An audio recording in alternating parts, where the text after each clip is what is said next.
Hi, welcome to Healthy Home Cooking. Today we are going to unbox an 8-quart Insta Pot.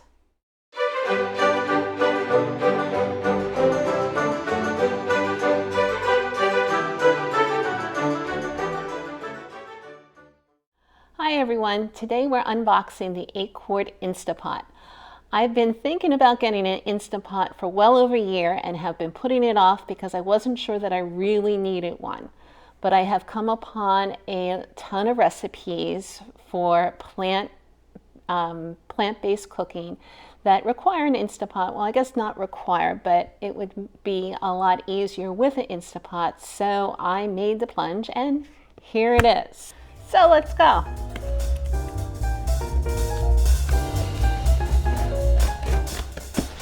Whoa! And here we go. We got the Insta Pot Duo Evo Plus. So let's see. Take the flaps out. I should have 2 sealing rings, a steam rack, a condensation collector, a getting started guide, and a safety, maintenance, and warranty. First on top is a sealing ring. And then we go with the entire pot. Let's see if I can lift it out of here. There we go. You're getting started guide. Okay. This guy is a monster. And here is a cap that goes over this part here, which is when it lets off the pressure. And let's see.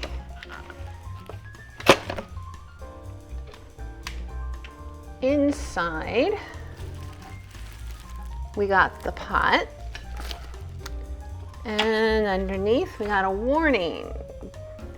Do not leave food or foreign objects on the heating element. Okay. I think I'm smart enough not to do that. And inside here, we got a steaming rack. There's the steaming rack. And here's the 8-quart kettle. And you can also use this kettle directly on your stovetop. I'm not sure that I'm going to do that, but the option is always there. This particular pot also has measuring marks on the inside of the pot, so you can put things directly in, and it goes from 1 quart all the way to 7 quarts. Or you could also do liters, 1 to 7 liters. And underneath, let's see if I can figure some of these out. When it comes to pressure, this little purplish pinkish knob comes up, and to vent the pressure out, we just press that bar down, and then it goes back. And then underneath here, honestly, I forget what that's for, but maybe it's just so that you won't burn your hand on the top. And underneath here, you can see the sealing ring that's already in there. So in case this one gets damaged, or if I'm cooking something that smells very strong and then I'm going to cook something that's a little different, then I can change the sealing rings hopefully pretty easily. One of the things that people really like about this pot is it actually has handles, so when you go to stir things, the pot itself won't move around, and then to get it out, it's very easy to get out. You don't need a pair of oven mitts. Another thing people like is on the back of the lid, you have 2 pieces of plastic, and if I tilt the unit over, you'll see there's holes here and here That's so you don't have to put the lid on the counter. You just put the lid there and it can stay nice and so it doesn't make your counter dirty. Oh, the condensation unit is already attached to the back, so as condensation builds up, then it drains down. I'll tilt this over again. It drains down this hole and into this condensation cup, which you can remove easily, dump, rinse, and then put back. I'm not sure if I can put it back without looking at what I'm doing here. There we go. So there you have it. Now we have to wash it out and try it out. Before you use your Insta Pot, you need to first disassemble everything and wash it in hot soapy water. To remove the lid, you're going to turn it counterclockwise, and there's even a line on the base and an arrow on the lid to show where is the open position. And remove the lid and the pot, go back to the lid, and then remove the protective covering and the vent cover, and then this is your heavy weight, which has a name of which I can't remember right now. Then you turn the lid over, and here is the seal, which is very easy to remove. You just pull, and there you go. Then wash everything in hot soapy water, and then once everything's dry, reassemble. Now with the seal, I found that there's these little divots in the seal, and that perfectly lines up with these pieces of metal. There's 4 pieces of metal through the seal. Now the next step requires a little bit of patience. You need to put the seal underneath the bar of metal. And I did this one time, and it took me a good 5 minutes till I got everything done. But you just keep going around and you push, and I think it's easier if you end where you don't have one of those metal bars going down. And there we go. If you can see, the seal goes underneath the bar there. And the first time it was really hard for me to get that done. The second time it was easier. And while we're here, what I want to show you is the pressure gauge here, this pink thing here. When you are cleaning it, you want to make sure that there's no food or debris that has gotten into that hole. If there has, then you need to get it out so that it can work properly. So when all of that is done, then turn it back over. Just put that piece back on. It just pushes in place. That piece pushes in place. This piece has these little thingamajigs, I'll call them. And then that snaps in place. And we're going to put the pot into the main unit. And it says to fill the pot with 3 cups of water.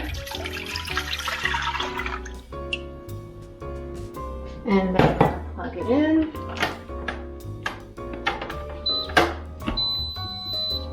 And it will make that sound. We want to hit pressure cook and then custom. So we're going to press this knob 1 time for custom. And we are going to rotate this counterclockwise till we get 5, and that's 5 minutes. We're going to press that again, and then this is means you're going to do a high pressure. If you want low pressure, you just turn the knob to the left or counterclockwise, but we want high pressure, and so we'll push that. We'll put the lid back on, I don't know if you heard that little tune. And then we'll press start. So now it's going to come up to pressure. You'll know it's fully pressurized when that pink little knob thing sticks up in the back. So it will, the book says it'll take anywhere from 10 to 20 minutes for it to go through this entire initial cycle. If you see this flashing light, it says it's preheating, and the further along it gets in the cycle, the next bar will light up, and then the next, and the next, and the next, and then as it depressurizes, these will light up as well, from what I understand.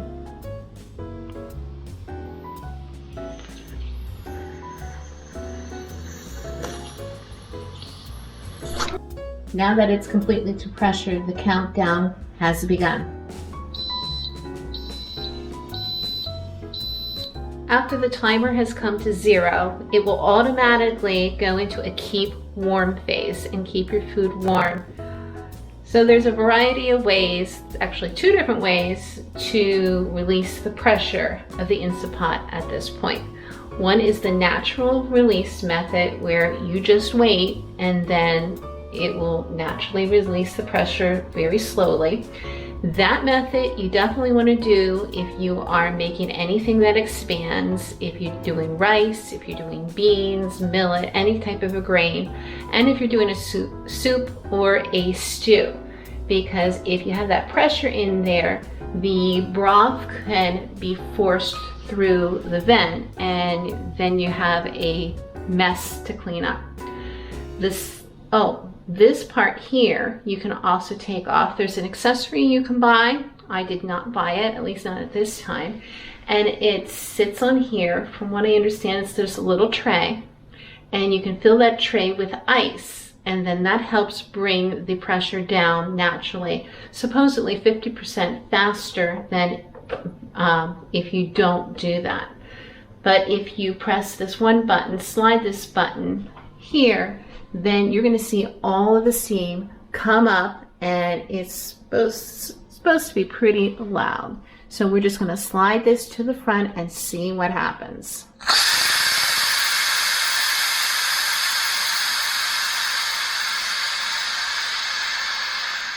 Don't open until you see the pressure gauge completely in the down position.